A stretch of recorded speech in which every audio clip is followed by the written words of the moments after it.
Kaugnay ng pinaka-latest sa sitwasyon ni dating Pangulong Rodrigo Duterte sa The Hague sa the Netherlands, may unang balita live si GMA Integrated News stringer Andy Peñafuerte III.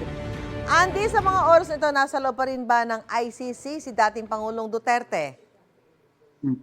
Susan, magandang umaga dyan sa inyo sa Pilipinas at magandang gabi dito sa The Hague. Naglabas ng pahayag ang tagapagsalita ng International Criminal Court na si Fadi El Abdallah. Kinumpirma niya na nasa ICC Detention Center pa rin si dating Pangulong Rodrigo Duterte. Andy, may ano na ba? May schedule na ba ng appearance o hearing ni Duterte sa ICC doon sa mga natatanggap niyo mga impormasyon dyan? Susan, meron kami natanggap na impormasyon base sa release ng ICC. Meron ng schedule ng initial appearance si dating Pangulong Duterte, March 14, alas 2 ng hapon dito sa Hague at alas 8 ng gabi dyan sa Pilipinas. Sa unang appearance ni dating Pangulong Duterte, inaasahan ko kumpirmahin ng ICC ang kanyang pagkakakilanlan at ang lengguwaheng gagamitin para sa proceedings. At bukod pa dyan, inaasang formal ding ipaaalam ng ICC ang alegasyon ng kasong crimes against humanity, pati na rin ang mga karapatan niya sa ilalim ng Rome Statute.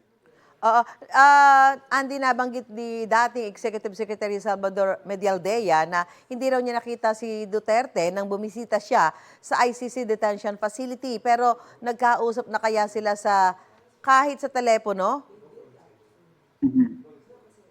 Susan, gabi dito sa The Hague nang magpalabas ng pahayag ang ating embahada dito sa the Netherlands.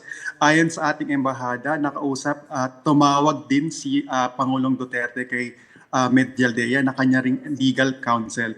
Hindi malinaw kung kailan nangyari anong oras nangyari ang naturang tawag, pero bandang alauna ng hapon dito kahapon, sa Netherlands, bumisita si Medialdea sa Hague Penitentiary Institution. Andy, may mga Pilipino pa rin bang nag-aabang sa labas ng ICC Detention Facility sa mga oras nito o bago ka pumunta dyan? Sa mga oras ito, masyadong maluwig kaya walang nag-aabang. Pero kasama tayo dun sa mga Pilipinong nagpaparitot pa roon. Nagpapabalik-balik doon sa penitentiary. May mga grupo ng mga Pilipinong nakabase sa iba't ibang bansa. Meron kaming nakausap kahapon na mga bumimisita galing ng Belgium. Ang hiyaw ng mga taga-suportang ito, where is Duterte? Isa doon sa mga nakausap natin ang nagpaplano sila ng padala ng liham sa hari ng the Netherlands na si King Willem Alexander para humingi ng tulong.